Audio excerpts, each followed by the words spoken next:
Kaj konkretno se zdaj dogaja s tvojim primerom? Ti si dobil ta poziv in zdaj... Jaz imam v ponedeljek obravnavo, na kateri bom zaslišan, pač bojo še kakšne druge priče verjetno. Zastopa me odvetnik, ki je že tudi v preteklosti je povezan z tovrstnimi gibanji, med drugim tudi sodeluje slovensko manjšino v kakšnih postopkih, primer recimo dvojezičnih napisov in tako naprej. Tako da zdaj jaz pričakujem seveda, da se bo pač zgodilo to, kar se v pravni državi edino lahko. Skratka, da bom pač oproščen. Daj mi povej, te obtožbe, da si fizično nasilje izvajal nad policajem, tvoja izjava v zvezi s tem je kakšna? Kaj se je v resnici zgodilo? Mislim, jaz nisem nobenega zavestno ali kakorkoli drugače poškodoval. Mislim, da ga ne bi mogel, tudi če bi hotel policaja v neki bojni opremi, recimo, tak kot sem.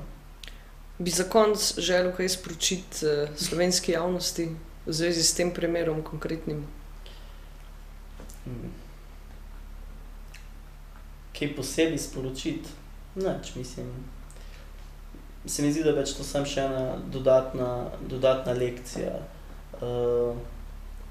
pač izdelovanja oblasti oziroma izdelovanja politike. Jaz mislim, da pač je tudi ta moj proces, čeprav se mogoče sliši smešno v leta 2009, ampak se mi zdi, da pač ima neko zvezo, ima neko politično motivacijo, ker pač ne gre v tem primeru, sploh ne gre zame, ampak gre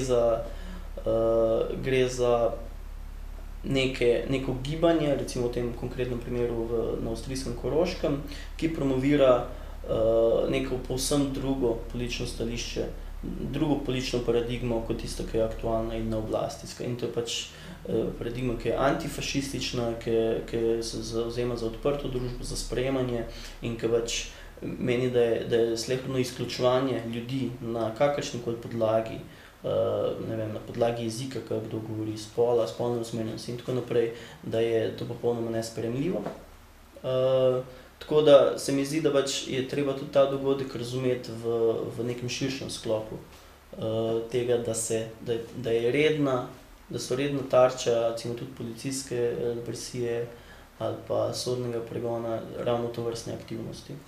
Tudi v Sloveniji smo imeli že kdaj tak primer. Tako da sploh ni izključeno, da se ne bo še kdaj zgodil.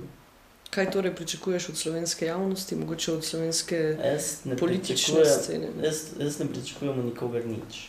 Pač nisem tukaj zato, da bi prodajal karkoli. Pač jaz imam neka stališča, nek pogled na svet in v resnici mislim, da je legitimno, da ga tudi javno izražam.